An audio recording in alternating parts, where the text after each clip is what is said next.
Solution के अंदर एक बहुत इंपॉर्टेंट लॉ होता है जिसे हम बोलते हैं हेनरी लॉ, हेनरी का नियम। क्या होता है हेनरी का नियम? बहुत इंपॉर्टेंट है, कई बार क्वेश्चंस आते हैं इससे, तो देखते हैं और बहुत आसानी से आपको समझाते हैं क्या होता है हेनरी का नियम। सपोज करिए हेनरी का नियम क्या कह रहा है। बेसिकली हेनरी एक साइंटिस्ट हुआ करता था, उसी ने बताया था अगर किसी लिक्विड के अंदर आपको गैस को डिजॉल्व करना हो, ध्यान दीजिएगा, किसी लिक्विड के अंदर अगर गैस को घोलना हो तो आपको प्रेशर अप्लाई करना पड़ेगा। अगर आप प्रेशर लगाएंगे तो गैस डिजॉल्व होगा। इसी के रेस्पेक्ट में हम बात करने चल रहे हैं हेनरी लॉ का। सपोज करिए, समझिएगा, हमारे पास ये हमने कोई वेसल ले लिया और इसमें हम वाटर ले रहे हैं, यानी ये सॉल्वेंट है। ये क्या है? सॉल्वेंट है। सॉल्वेंट वाटर है, क्योंकि एक सॉल्यूट होता है, एक सॉल्वेंट होता है। जो ज़्यादा अमाउंट पर होता है वो सॉल्वेंट, जो कम अमाउंट में वो सॉल्यूट, तो सब आप जानते हैं। इसके अंदर हम डिजॉल्व करने चल रहे हैं कार्बन डाइऑक्साइड को। ये कार्बन डाइऑक्साइड घुल रही है, इसके अंदर डिजॉल्व करेंगे। इसके लिए हमें प्रेशर अप्लाई करना पड़ेगा इसके ऊपर। अगर हम इसके ऊपर प्रेशर अप्लाई करेंगे तो ये कार्बन डाइऑक्साइड गैस इस सॉल्वेंट के अंदर, इस लिक्विड के अंदर डिजॉल्व हो जाएगी। और प्रेशर जितना ज़्यादा बढ़ाते जाएंगे डिसोल्यूशन बढ़ता जाएगा, यानी प्रेशर बढ़ाएंगे तो रेट ऑफ सॉल्वेबिलिटी बढ़ेगी। क्या कहता है हेनरी लॉ? जा समझिएगा। कहते हैं according to Henry law mass of gas dissolved in liquid is directly proportional to the pressure applied on it at constant temperature। कितना प्रेशर आप अप्लाई कर रहे हैं कांस्टेंट टेम्परेचर पर। टेम्परेचर कांस्टेंट रहना चाहिए, टेम्परेचर नहीं बदलना चाहिए। तो आइए बच्चों स्टार्ट करते हैं हेनरी का लॉ, बहुत इंपॉर्टेंट है। तो वीडियो स्टार्ट करें, इससे पहले आप वीडियो को लाइक कर दीजिए, चैनल को सब्सक्राइब कर दीजिए, बेल आइकन प्रेस कर दीजिए और एक प्यारा सा कमेंट कर दीजिए। समझिएगा, हेनरी साहब कह रहे हैं अगर किसी लिक्विड में, किसी द्रव में कोई गैस डिजॉल्व करना चाहते हैं तो आपको प्रेशर लगाना पड़ेगा। यानी कहने का मतलब weight of gas is directly proportional to pressure. W क्या है? Amount of gas dissolve in liquid is directly proportional to pressure applied on liquid. तो अगर आपको प्रोपोर्शनलिटी हटानी है तो कोई कांस्टेंट लाना पड़ेगा, यानी W is equal to K constant और H Henry constant, right, into pressure applied.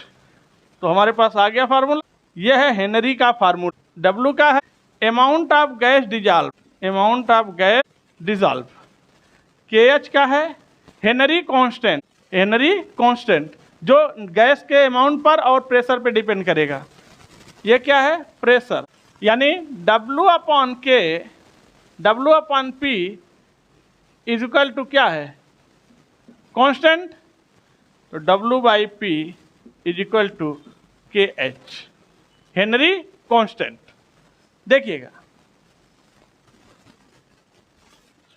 यानी यहां से एक बात तो कंफर्म हो गया कि जैसे जैसे आप प्रेशर अप्लाई करते जाएंगे गैस की डिसोल्यूशन पावर लिक्विड के अंदर बढ़ती जाएगी, लेकिन टेम्परेचर कांस्टेंट होना चाहिए।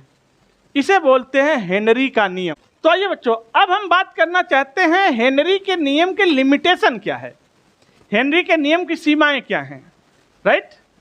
तो पहली चीज, अगर हम लिमिटेशन की बात करें हेनरी के नियम का, तो हेनरी का रूल्स जो है ये बहुत अच्छे से एप्लीकेबल होता है जब आपका सोल्यूशन डाइल्यूट हो, यानी डाइल्यूट सोल्यूशन के लिए ये एप्लीकेबल है, फॉर डाइल्यूट सोल्यूशन।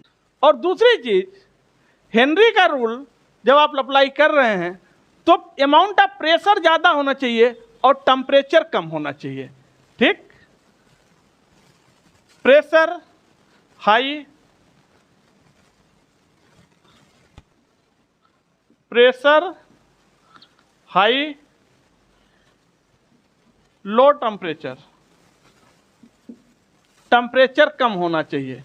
और दूसरी चीज, जब जिस गैस को आप डिजॉल्व कर रहे हैं वो गैस सॉल्वेंट या सॉल्यूशन में जाकर कोई रिएक्शन नहीं करनी चाहिए, ठीक है। Gas never react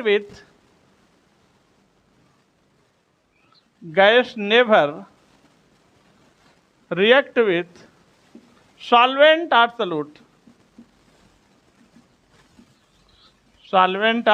solute. इसके अंदर जो सॉल्यूट हैं, जो सॉल्वेंट हैं, उनसे गैस की कोई रिएक्शन अंदर जाके नहीं होनी चाहिए। ये लिमिटेशंस हैं कुछ जो हेनरी रूल्स के लिए। आइए बच्चों, आपने हेनरी रूल देखा, हेनरी रूल का लिमिटेशन देखा। अब जरा बात करते हैं बहुत इंपॉर्टेंट, हेनरी रूल्स के यूज क्या हैं, एप्लीकेशन क्या हैं, इनका लाइफ में क्या यूजेस हैं, अनुप्रयोग क्या है। तो अगर हम बात करें हेनरी रूल्स का, तो भैया हेनरी रूल तो बहुत ज़्यादा इंपॉर्टेंट है, क्योंकि हेनरी रूल के बिना तो हमारी आपकी ज़िंदगी तक नहीं चल सकती है। आप कहेंगे सर वो कैसे? आपके अंदर जो ये लंग्स है, फेफड़ा, उसके अंदर कार्बन डाइऑक्साइड और ऑक्सीजन का एक्सचेंज होता है। हम लोग ऑक्सीजन लेते हैं तो जिंदा हैं, ऑक्सीजन लेते हैं और कार्बन डाइऑक्साइड निकालते हैं, ठीक, इतना तो समझ में आ गया। तो जो ऑक्सीजन ले रहे हैं, कार्बन डाइऑक्साइड निकाल रहे हैं, ये सब का सब सर्कुलेशन कौन कराता है? ब्लड। ब्लड क्या है? द्रव है, लिक्विड है, ठीक। तो ऑक्सीजन और कार्बन डाइऑक्साइड का एक्सचेंज कराने के लिए वहां पर किस चीज की जरूरत पड़ती है? हेनरी रूल की। बिना हेनरी रूल के ऑक्सीजन और CO2 का एक्सचेंज नहीं हो पाएगा, तो और एक्सचेंज नहीं होगा तो हम लोग जी नहीं पाएंगे। यानी कहने का मतलब हम लोगों के रेस्पिरेशन के लिए हेनरी रूल्स टू इंपॉर्टेंट, पहली चीज। दूसरी, जितनी भी सॉफ्ट ड्रिंक आ रहे हैं मार्केट, सॉफ्ट ड्रिंक जैसे आप कोल्ड ड्रिंक पीते हैं, कोई भी कोल्ड ड्रिंक हो, मैं किसी कोल्ड ड्रिंक का नाम नहीं लेना चाहता ताकि यहाँ पर उसका प्रमोशन हो जाएगा। जो भी कोल्ड ड्रिंक आप पीते हैं, जब आप कोल्ड ड्रिंक का ढक्कन खोलते हैं तो जैसे ढक्कन खोलते हैं तुरंत गैस नीचे से ऊपर फेंकता है। कौन सी गैस निकलती है कोल्ड ड्रिंक जब खोलते हैं बॉटल? तो कार्बन डाइऑक्साइड। इसका मतलब है कि कंपनी ने कभी कार्बन डाइऑक्साइड इसके अंदर डिजॉल्व करके ढक्कन बंद किया था हाई प्रेशर पर, और जैसे आप प्रेशर ढक्कन खोलते हैं, प्रेशर कम होता है और अंदर से कार्बन डाइऑक्साइड निकलना स्टार्ट हो जाता है, एक बैग फेंकता है।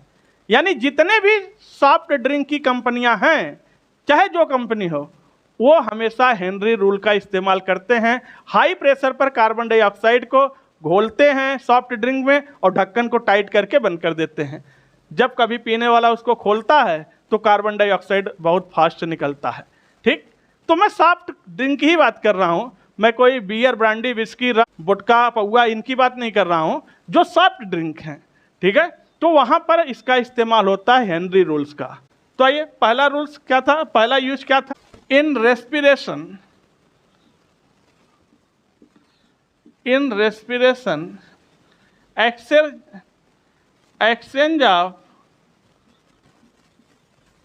exchange of carbon dioxide and O2 in lungs। लीजिए, लंग्स के अंदर कार्बन डाइऑक्साइड और ऑक्सीजन के एक्सचेंज के लिए हेनरी रूल का रूल लगता है, ठीक। दूसरा यूज इन सॉफ्ट ड्रिंक, जितनी भी सॉफ्ट ड्रिंक होती हैं, किसी का नाम चैनल पे नहीं लूंगा, नहीं उसका प्रमोशन हो जाएगा। जितनी भी सॉफ्ट ड्रिंक हैं उनमें कार्बन डाइऑक्साइड डिजॉल्व होता है हाई प्रेशर पर, CO2 dissolve at high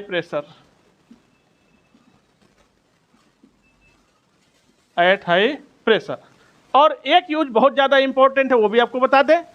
Henry rule का ही यूज होता है जब कोई गोताखोर समुद्र में जाता है, मान लो कोई समुद्र में गिर गया या किसी के बचाने के लिए जाता है, तो वो अपने ऊपर देखा होगा आपने एक बैग पीछे लगाए रहता है जिसमें हाइड्रोजन, हीलियम और ऑक्सीजन, हाइड्रोजन तो नहीं होता लेकिन हीलियम और ऑक्सीजन का मिक्सचर लिए रहता है।